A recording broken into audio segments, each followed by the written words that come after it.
Hello అందరికీ welcome back to our channel Krishna's family. ఈరోజు మన వీడియో వచ్చేసరికి మంచి రెసిపీ వీడియో అండి. అదే కొబ్బరి రొట్టె. చాలా పాతకాలం నాటి రెసిపీ. అదే ఈజీగా క్విక్గా ఎలా తయారు చేసుకోవాలో చూపిస్తాను. అంటే పాతకాలం నాటి రెసిపీలో పిండిని ఒక్కబెట్టి అలా రెడీ చేసేవారు. ఇప్పుడు ఈ వీడియోలో పిండిని ఒక్కబెట్టకుండా ఎలా తయారు చేసుకోవచ్చో చూపిస్తాను. వరలక్ష్మి వ్రతమని, కృష్ణాష్టమని, ఆ పూజలు, ఈ వ్రతాలు చాలా కొబ్బరికాయలు అయితే కొట్టుంటాం కదా, చాలా చెక్కలైతే వచ్చుంటాయి. కోర్స్ కొన్ని చట్నీ చేసేసుకుంటాం అనుకోండి, ఇంకా కొబ్బరి చెక్కలు మిగిలిపోతే ఈ కొబ్బరి రొట్టెని ఒకసారి ట్రై చేయండి, చాలా బాగుంటుంది.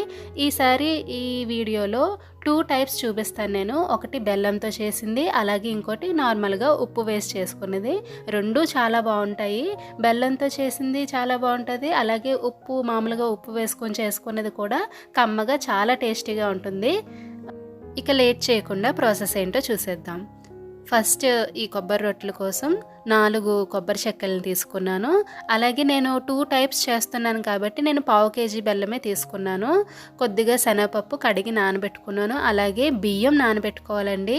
ఇంచుమించు 3 గంటల వరకు నానాలి బియ్యం. ఈ బియ్యం నేను ఒక 1/2 kg బియ్యం తీసుకున్నాను. అంటే సగమేమో బెల్లంతో చేసేదానికి, సగమేమో ఉప్పు వేసుకుని చేసేదానికి. సో 1/2 kg బియ్యం అయితే తీసుకున్నాను. ఈ బియ్యాన్ని 2-3 సార్లు బాగా వాష్ చేసుకుని నీళ్లు పోసుకొని నానబెట్టుకోవాలి. 3 hours నానబెట్టాలి. ఇక ప్రాసెస్ స్టార్ట్ చేసేద్దాము. ఫస్ట్ అయితే కొబ్బరి చెక్కల్ని ఒకసారి వాష్ చేసుకున్న తర్వాత ఇలాగా ముక్కలు తీసుకుని చిన్న చిన్న పీసెస్లా కట్ చేసుకొని మిక్సీలో యాడ్ చేసుకోవాలి. ఈ ముక్కల్ని కొబ్బరి కోరు రెడీ చేసుకోవాలన్నమాట. బాగా మెత్తగా వీలైతే, ఎంత మెత్తగా వీలైతే అంత మెత్తగా గ్రైండ్ చేసుకోవాలి. వాటర్ వేయకుండా మామూలుగా కొబ్బరి కూర అనమాట.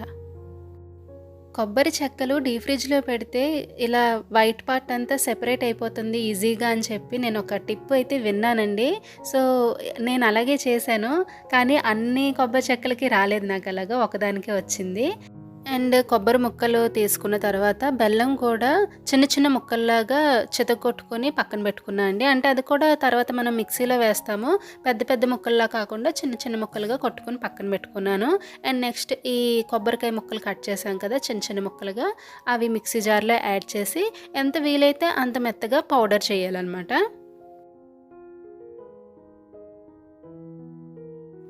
నాకు 4 చెక్కలకి ఇంత కొబ్బరి కూర అయితే రెడీ అయిందండి.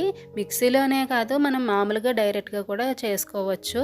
అండ్ నెక్స్ట్ వచ్చేసి బియ్యం అయితే నానిపోయింది, 3 hours నానబెట్టాము. ఇప్పుడు ఇందులో కొద్దిగా మిక్సీ జార్లో యాడ్ చేసుకొని గ్రైండ్ చేసుకోవాలి. ఈ పిండి కన్సిస్టెన్సీ అయితే ఇలా ఉండాలండి. అంటే బాగా మెత్తగా పేస్ట్ లాగా అయిపోకూడదు, అలా అని బాగా నూకలాగా ఉండకూడదు. కొంచెం ఇలా ఉంటే మనకి అట్టు వేసుకున్నప్పుడు బాగా వస్తుంది అనమాట. అంటే బాగా పేస్ట్లా ఉంటే అది రొట్టె ముక్క బాగా పేస్టీగా లోపల సరిగ్గా ఉడకలేనట్టు అలా అనిపిస్తుంది. సో కొద్దిగా బరకగా ఉండాలి. నెక్స్ట్ ఇక్కడ పిండి రుబ్బుకొని ఒక గిన్నెలో వేసుకున్నాము. అందులో కొబ్బరి కూరు, కొద్దిగా సాల్ట్, అలాగే శనగపప్పు యాడ్ చేసుకుంటున్నాము. శనగపప్పు ముందుగా నానబెట్టానని చెప్పాను కదా, ఈ శనగపప్పు అయితే ఆప్షనల్ అండి, కాకపోతే యాడ్ చేస్తే కమ్మగా ఉంటుంది టేస్ట్. అండ్ నెక్స్ట్ ఇందులో చిటికెడు బేకింగ్ సోడా యాడ్ చేశాను. ఎందుకంటే ఈ బేకింగ్ సోడా యాడ్ చేస్తే లోపల కూడా బాగా ఉడుకుతుందనమాట అట్టు. సో మనం పెట్టాల్సిన పని లేదు. పాతకాలంలో చెప్పాను కదా ఆల్రెడీ, ఈ రొట్టె వేసేటప్పుడు ఒక్కబెట్టి పిండిని అప్పుడు రొట్టెలా వేసేవారు. సో అలా కాకుండా ఇలా రెడీ చేసుకోవచ్చు. సో ఇక్కడైతే ఉప్పు వేసుకుని చేసుకుని కొబ్బరి రొట్టెకి పిండి అయితే రెడీ అయిందండి. నెక్స్ట్ బెల్లం వేసుకుని చేసుకుని కొబ్బరి రొట్టెకి పిండి రెడీ చేసుకుందాము. దీనికోసం మిక్సీలో కొద్దిగా బియ్యం తీసుకుని అది కొద్దిగా బరకగా రుబ్బుకున్న తర్వాత బెల్లం యాడ్ చేసుకోవాలండి. ఇందులో ఎక్కువ వాటర్ యాడ్ చేసి రుబ్బకూడదు, ఎందుకంటే బెల్లం వేస్తున్నాం కాబట్టి దాంట్లోంచి వాటర్ వచ్చేస్తుంది మనకి. అందుకు వాటర్ కొద్దిగానే యాడ్ చేసుకోవాలి. అండ్ నెక్స్ట్ కొబ్బరి కూర కూడా యాడ్ చేసుకొని మరీ మెత్తగా కాకుండా మరీ బరకగా కాకుండా మధ్యస్థంగా రుబ్బుకొని పక్కన పెట్టుకోవాలి. సో ఇందులో చిటికెడు ఉప్పు వేసాను, ఎందుకంటే లైట్గా సాల్ట్ వేస్తే ఆ టేస్ట్ కొంచెం బాగుంటుంది. ఉత్తిగా బెల్లం కన్నా కొద్దిగా ఉప్పు వేసుకొని చేసుకుంటే ఇంకా బాగుంటుంది టేస్ట్.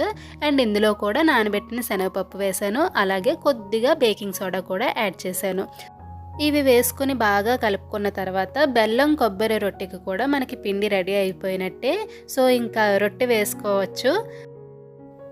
రొట్టె వేసుకోవడానికి ముందుగా స్టవ్ ఆన్ చేసుకొని ఒక కడాయి పెట్టుకొని అందులో కొద్దిగా ఆయిల్ యాడ్ చేసుకోవాలి. ఆయిల్ ఇలా కొద్దిగా కాగుతున్నప్పుడు మనం బెల్లం కొబ్బరి రొట్టెకి పిండి రెడీ చేసుకున్నాం కదా, ఇది ఈ ఆయిల్లో యాడ్ చేసుకొని ఈవెన్గా స్ప్రెడ్ చేసుకోవాలి.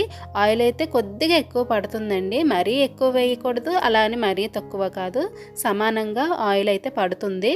సో ఇలా పిండి వేసుకుని ఈవెన్గా స్ప్రెడ్ చేసుకున్న తర్వాత స్టవ్ని సిమ్లో పెట్టుకొని ఒక మూతను పెట్టుకొని బాగా ఉడికించుకోవాలి. అండ్ నెక్స్ట్ ఉప్పు వేసుకొని చేసుకుని కొబ్బరి రొట్టె కూడా ప్రిపేర్ చేసేసుకుంటున్నాను పక్కనే. సో దీనికోసం ఇంకొక పాన్లో ఆయిల్ని వేసుకొని ఇందులో ఉప్పు వేసుకొని కొబ్బరి రొట్టె పిండి రెడీ చేసుకున్నాం కదా, సో అది వేసి ఈవెన్గా స్ప్రెడ్ చేస్తున్నాను. ఇలా ఈవెన్గా స్ప్రెడ్ చేసిన తర్వాత దీనికి కూడా స్టవ్ సిమ్లో పెట్టుకొని లిడ్తో కవర్ చేసి బాగా ఉడికించుకోవాలి.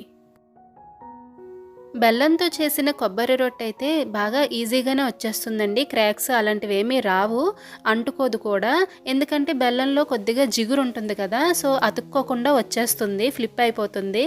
కాకపోతే ఉప్పు వేసుకుని చేసుకునే కొబ్బరి రొట్టెతోనే కొద్దిగా కష్టం. సో ఉప్పు వేసుకుని చేసుకునే కొబ్బరి రొట్టెని నాన్ స్టిక్ ప్యాన్లో వేసుకుంటే బాగా ఈజీగా వస్తుంది.